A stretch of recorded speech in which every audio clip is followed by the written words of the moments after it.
Okay, well I already have all the pieces for my quilt cut, but I think sometimes people want to see every step, especially when you're starting out. So what I'm going to do is show you how I cut my fabric. Now when they give you your fabric, it's going to be off of a bolt and it's folded in half. So you're going to have your two fabrics, basically the two sides folded together, okay? And generally what I do is I try to square it up as best I can, and by that what you mean is, you see this edge where they cut it, it's kind of jagged. I don't know if you can see that. It's kind of crazy looking. So what you're going to do, and I line it up better from the fold mark where it's folded, because for me, I think that's the straight line, because if you line it up from down here, start as this being your registration point, you see how this one's lower, that one's higher, it's kind of off. And although yes, these lines should be straight, I don't generally use that, work with that. So what I'm going to do is I put the my fabric down in the corner of the cutting mat. Let me see if I can show you that better. Right down here. And I'll just line it up there. And let the fabric line up with that very bottom edge, okay? So that way I know that that's going to be straight. And I go past the 0 mark, this last mark here, because whatever is on the opposite side of that is going to be crooked, you know? So that's what we're going to be cutting off.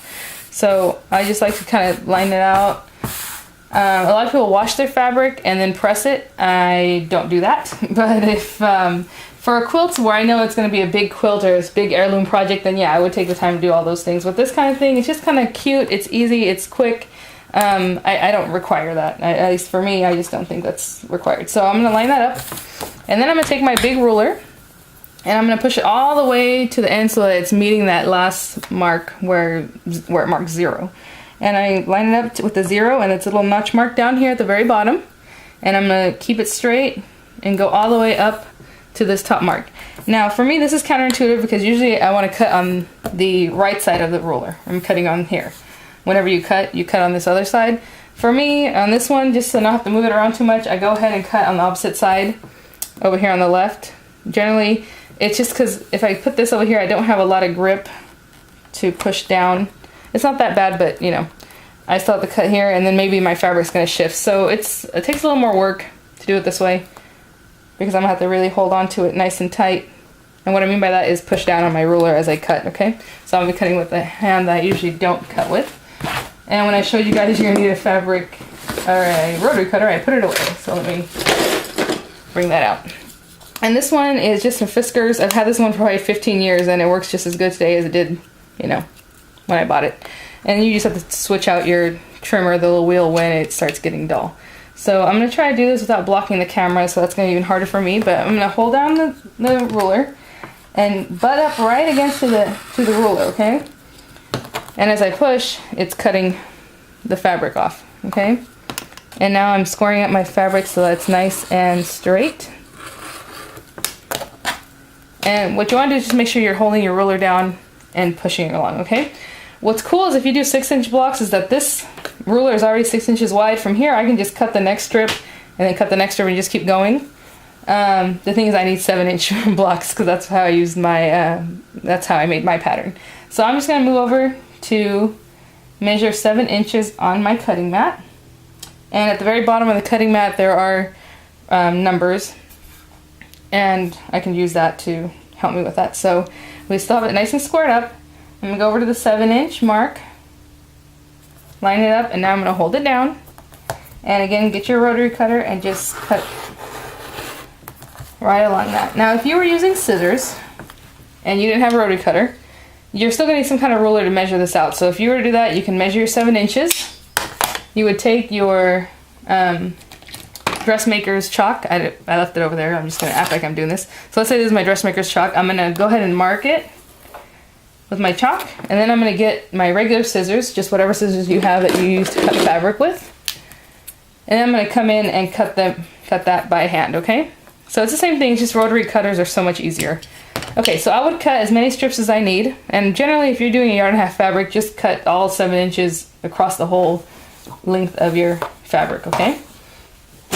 So now I'm going to turn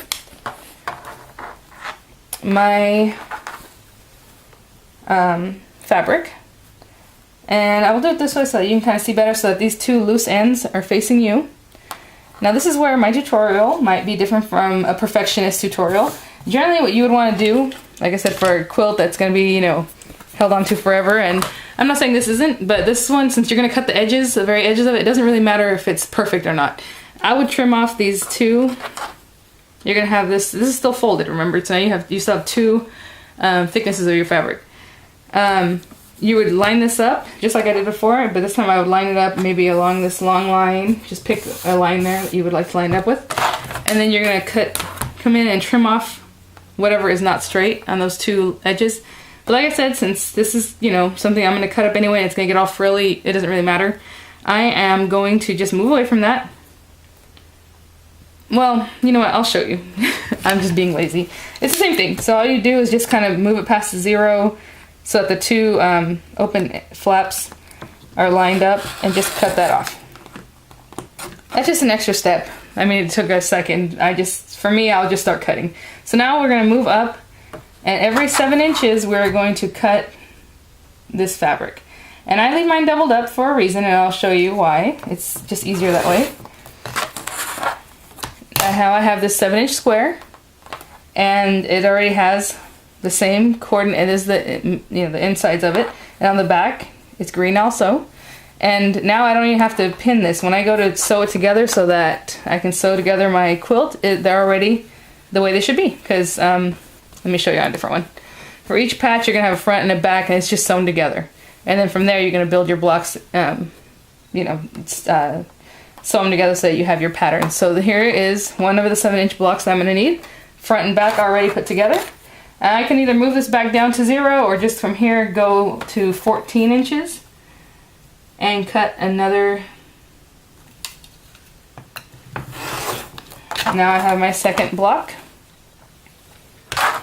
And from each of the pieces, what you're going to need is 30 blocks total for this blanket. So I need 15 of the green and 15 of the pattern, okay? 15 of them. So here we are again. I'm going to go over to cut my 7 inches.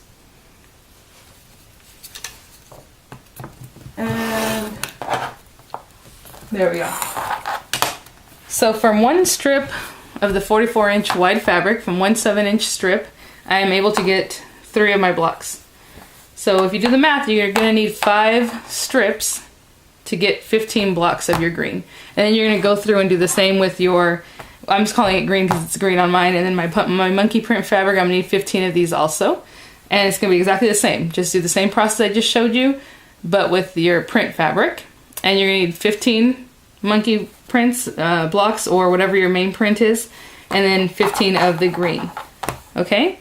And I will leave it at this because this is just the part that we're going to need to cut, and that's all you're going to need. So like I said, 15 of each one, and in the next section we will start sewing them together, okay? We're almost there. It's a really quick tutorial, really quick workup for a little quilt like this.